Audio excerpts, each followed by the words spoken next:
If you have just taken over a new team, there is a good chance you have already noticed things you would do differently.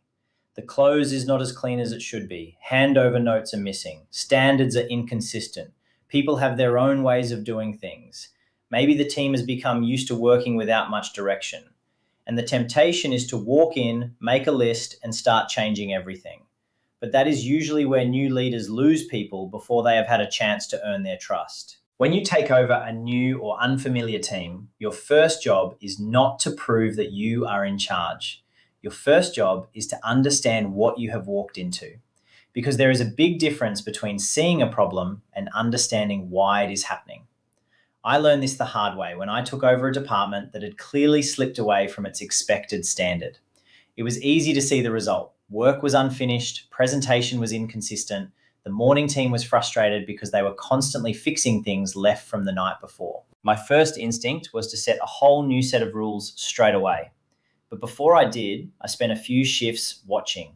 I asked questions. I listened to people who had been doing the work every day. And I found out that the problem was not simply that people did not care. There were unclear handovers. There were competing priorities late in the shift. Some people genuinely did not know what finished was meant to look like. And because nobody had calmly reset the expectation, everyone had created their own version of the job. That did not mean the standard did not matter. It meant I had to lead the fix properly. So if you are taking over a new team, here is what to do before you change anything. First, observe before you judge. For your first few shifts, pay attention to what is actually happening. Not what you have heard, not what you assume, not what you think you would have done in their position. Watch the work. Look at the handovers. Notice when the pressure points happen. See what is easy for the team and what keeps breaking down. When something is not right, separate three things in your mind. What happened? What is the context? And what is the expected standard? For example, instead of thinking, they are lazy because the close was incomplete, say, the close was incomplete. I need to understand what happened, what got in the way, and what the completed standard needs to be tomorrow. That keeps you calm, it keeps you fair, and it stops you from making a decision based on only half the story. Second, have early one-to-one conversations. You do not need to hold formal meetings or make a big announcement on day one. Just speak to people properly. Ask questions like, what is working well in this team at the moment? What makes the job harder than it needs to be? What is one thing you wish the previous leader had made clearer? And then listen. You are not promising to fix every issue. You are showing people that you are willing to understand the work before you start changing it. That matters more than many new leaders realize. People can handle change. What they struggle with is change that feels random, unfair, or disconnected from the reality of the job. When someone gives you feedback, do not rush to defend the business, the previous manager, or your own plans. Try this instead. Thank you for being straight with me. I want to understand it properly before I decide what needs to change. That one sentence gives you room to think. It also tells the person they have been heard without making promises you cannot keep. Third, set one clear standard early, not 10 new rules. One clear, visible standard that matters. It might be a complete close, a proper handover, being ready before the shift starts, keeping a customer area safe and presentable, following through on a task instead of leaving it for someone else. Choose the standard that will make the biggest difference to the team and to the people who depend on their work. Then explain it in plain language. This is what good looks like. By the end of the shift, this area is clean, stocked, safe, and handed over properly.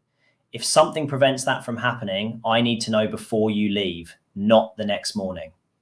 That is clear, it is not aggressive, it does not need a long speech. Then make sure you hold yourself to the same standard. If you say handover matters, be present for handovers. If you say communication matters, respond when people raise a genuine issue. If you say the work must be finished properly, do not quietly accept a different standard when it is inconvenient. Teams watch what a new leader accepts far more closely than they listen to what a new leader says. Fourth, do not confuse being calm with avoiding the conversation. Sometimes you will learn that the issue is not unclear expectations. Sometimes the standard has been explained and it is still not being met. That is when you need to speak to the person early. Not angrily, Not in front of everyone, not with a vague comment that leaves them guessing. Use the fact.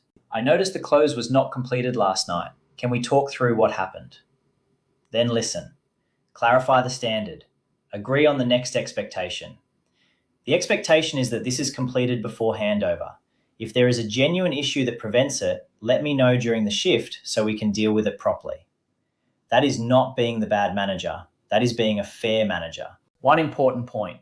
If you uncover something involving safety, harassment, discrimination, misconduct, or a formal performance matter, do not try to manage it from a general leadership video. Follow your organization's policy, document the facts, and involve the appropriate manager, HR, safety, or professional support channel. Taking over a new team is not about arriving with all the answers. It is about being steady enough to learn the truth, clear enough to set the standard, and consistent enough to follow through. So before you change everything, do this first. Watch, ask, listen, set one clear expectation, then follow through fairly. That is how you earn trust without lowering the standard. If you have an early conversation you have been putting off, download the free New Leader First Shift Conversation Planner below. It helps you prepare the facts, your opening words, and the next clear expectation before you start.